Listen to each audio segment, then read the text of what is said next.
জাতীয় নির্বাচনে বিএনপির প্রার্থী হতে দিতে হবে কঠিন পরীক্ষা। জনসম্পৃক্ততার পাশাপাশি গুরুত্ব পাবে জুলাই অভ্যুত্থানের চেতনা। এখন থেকেই নজরে মনোনয়ন প্রত্যাশীদের গতিবিধি।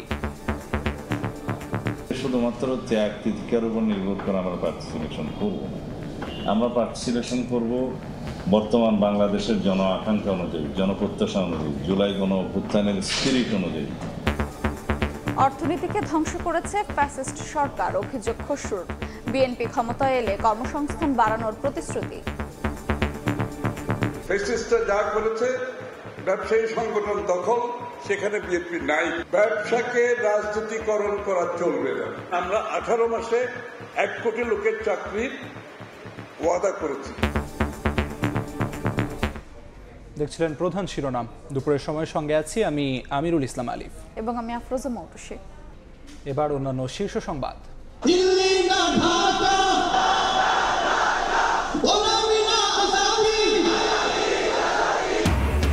বিচার সংস্কার সহ 3 দাবিতে ইসলামী আন্দোলনের মহাসমাবেশ। অভ্যুত্থানের বর্ষপূর্তি উদযাপনে মাসব্যাপী কর্মসূচি জামায়াতের। 1 জুলাই আয়োজনের প্রস্তুতি বিএনপিরও। দাবি আদায়ে অনড় এনবিআর কর্মীরা। কমপ্লিট শাটডাউনে থমকে আছে রাজস্ব আদায়। দিনে 2,500 কোটি টাকা ক্ষতির দাবি ব্যবসায়ী নেতাদের।